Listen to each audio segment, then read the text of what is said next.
7 दिन जो आपने शिव महापुराण की कथा इस पंडाल के अंदर बैठकर सुनी है, तुम भले घर चले जाओ, पर 7 दिन जो तुमने बाबा को निमंत्रण दिया है अपने घर में आने के लिए, आपका दुखड़ा मिटाने के लिए, आपकी गोदी भरने के लिए, आपका सुख प्राप्त करने के लिए, मेरा भोले बाबा तुम्हारे पीछे पीछे तुम्हारे घर तक जरूर आएगा और तुम्हारा दुखड़ा मिटाएगा।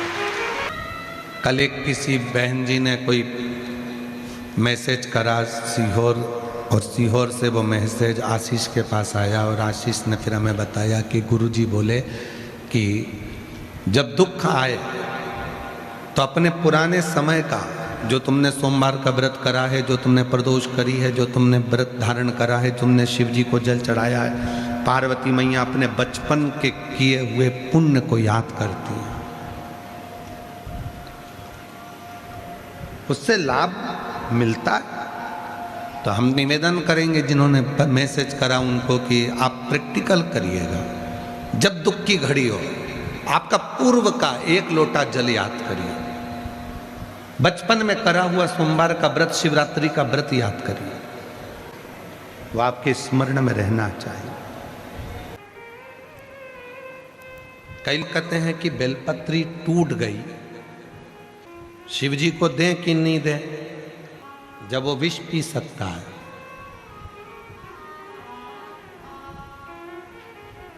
वो कहता है बेलपत्र टूट जाए ना चल जाएगा, पर तेरा दिल नहीं टूटना चाहिए। बेलपत्र टूट गया ना चल जाएगा, तेरा हृदय नहीं टूटना चाहिए। तेरा मन है मुझे देने का, दे दे। पर शिव कह रहे हैं, शंकर जी की कथा कर रही है, नहीं। कोई कहे कि बेलपत्र टूट गई, मैं शिव को दूं कि नहीं दूं, तेरा दिल नहीं टूटना चाहिए, तू दे दे, मैं स्वीकार कर लूं। शिव तत्व को जानकर विष सामने है, शिव कह रहे हैं पार्वती तू क्यों दुख करती है, विष ही तो है। तुम्हें लगता है विष है, हाँ प्राण छूट जाएंगे। शंकर कहते हैं जब तू साथ है तो किसकी सामर्थ्यता है जो मेरे प्राण को निकाल कर ले जाए, किसकी सामर्थ्य। शिव जी ने ये बात कही तो पार्वती जी ने पूछा, थोड़ा कथा पर ध्यान देना, मैं तुम्हारे साथ हूं और प्राण नहीं निकल सकते? हाँ, आप लोगों से कथा में कहा था यदि कोई लड़की शिव की साधना करने वाली, शंकर की पूजन करने वाली, शिव को भजने वाली तुम्हारी किस्मत में मिल जाए, उससे तुम्हारी शादी हो जाए, तो समझ लेना कि तुम किस्मत वाले हो। ना जाने कितने दुखों से तुम्हें निकाल कर ले आएगी,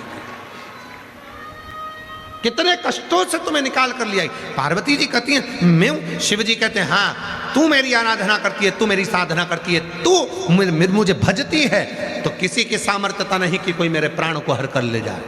भारत की भूमि पर आज भी एक मंदिर दक्षिण में है।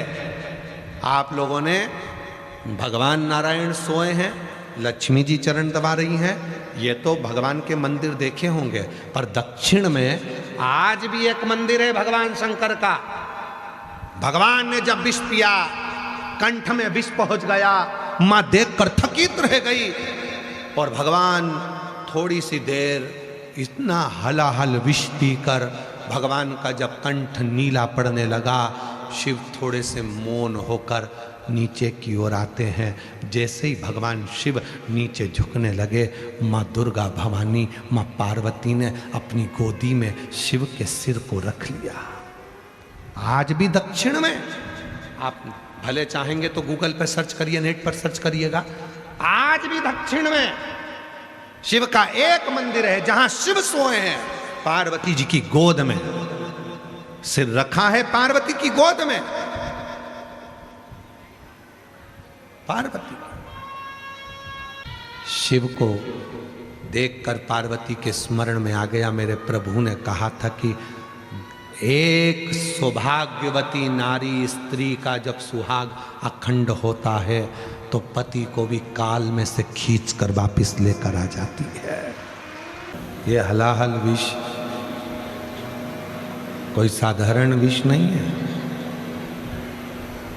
जिसको आप पियोगे। कहते हैं वो जो विष मंथन में निकला था वो विष कोई साधारण नहीं था। शिव भी उस विष को पीकर कुछ देर मौन हो गए थे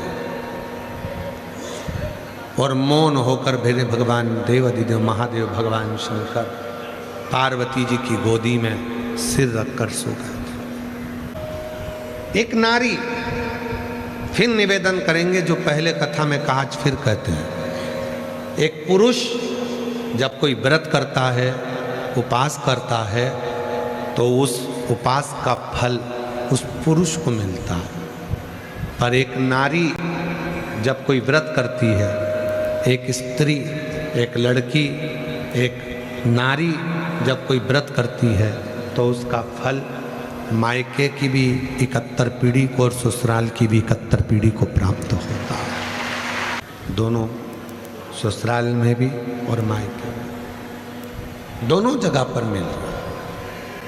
ससुराल में भी उसका फल मिल रहा है और मायके में भी उसका फल मिल रहा है। शिव साधना का जो फल है, फिर निवेदन करें, शिव को जल चढ़ाने का, बेलपत्री के नीचे बैठकर माला जपने का, नंदी के पास बैठकर अपने दिल की बात कहने का, ये 3 स्थान ऐसे हैं, ये 3 वाक्य, 3 शब्द ऐसे हैं, ये 3 स्मरण ऐसे हैं जो जीवन में इसका फल कभी समाप्त ही नहीं होता।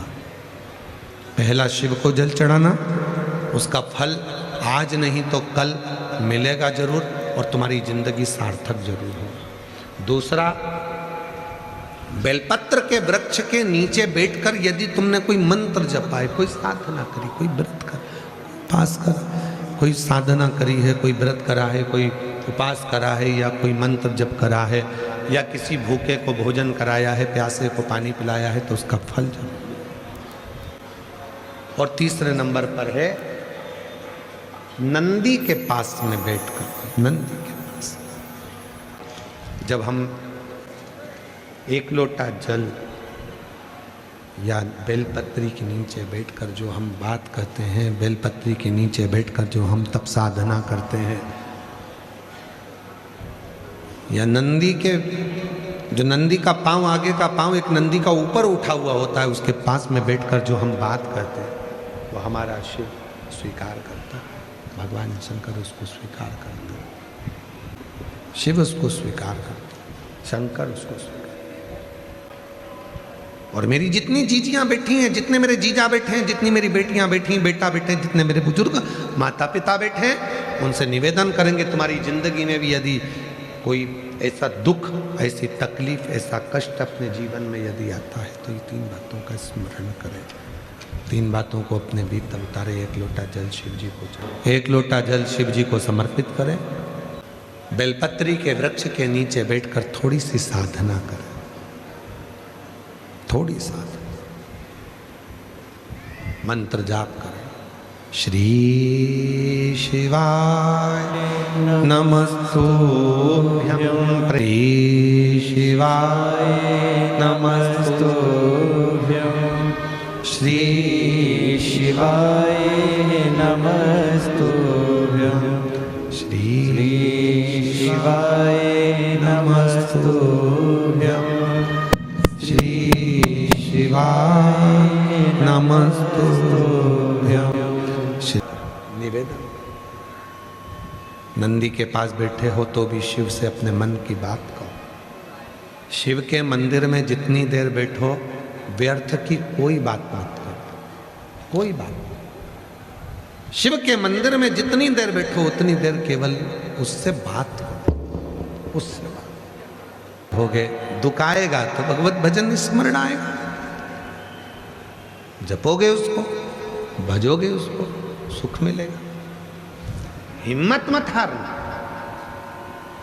जितनी मेरी बेटियां बैठी हैं, जितने मेरे बेटा बैठे हैं, जितने पत्र हैं,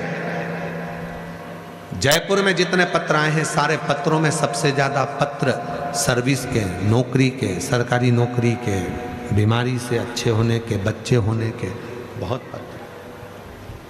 हिम्मत मत हारो। बेटियां सोचे कि मेरी सरकारी नौकरी नहीं लगेगी, बेटा सोचे मेरी नौकरी नहीं लगेगी, मैं अच्छी पद पर नहीं जाऊंगा। हमने पहले भी कथा में कहा, दुनिया में ऐसी कोई कुर्सी नहीं बनी जिस पर तुम नहीं बैठ सकते। बस तुम्हारी मेहनत तुमको चाहिए, तुम्हारा परिश्रम तुमको चाहिए। अपनी मेहनत को 4 गुना करो, रात दिन एक करो, खूब पढ़ो, और साथ में शंकर भगवान पर भरोसा कर कर एक बेलपत्री के बीच वाली पत्ती पर शहद लगाकर शिव को चढ़ाकर फिर एग्जाम में जाओ। बाबा तुमको निभाएगा और तुम्हें मंजिल तक पहुंचाएगा। जो माताएं कहती हैं मेरे 15 साल हो गए, 8 साल हो गए, 10 साल हो गए, 25 साल हो गए, मेरे घर में औलाद नहीं है, संतान नहीं है, किसी के सामने जाकर मत दुखड़ा रो। बन सके तो एक बार कुबेरेश्वर धाम आओ, बाबा का कंकर शंकर पूजन करो, रुद्राक्ष लो, और नहीं आ सकते हो तो भी सफ़ेद आंकड़े की जड़ का प्रयोग 1 बार नहीं, 5 बार नहीं, 10 बार करो। पशुपति व्रत बाबा के करते रहो, पीछा मत छोड़ो, और बाबा के भरोसे रहकर बेलपत्री की पीछे वाली जो डंडी होती है, पीछे जो ये ओट होती है, इस ओट को तोड़कर अशोक सुंदरी वाली जगह पे चढ़ाकर इसको खूब चबाओ, खूब चबाओ, खूब चबाओ। दोनों पति पत्नी। मेरा बाबा भले 25 साल क्यों ना हो गए हों, इस व्यासपीठ ने तो देखा है जिसकी उम्र 55 साल की हो गई तो भी मेरे बाबा ने उसको औलाद दी है। इस व्यासपीठ ने देखा। विश्वास मत तोड़ना, हिम्मत मत हारना, अपने भीतर के विश्वास को प्रबल रखना। ये मत सोचना कि मुझे औलाद नहीं हो सकती, मैं मां नहीं बन सकती। नहीं नहीं, बाबा देगा।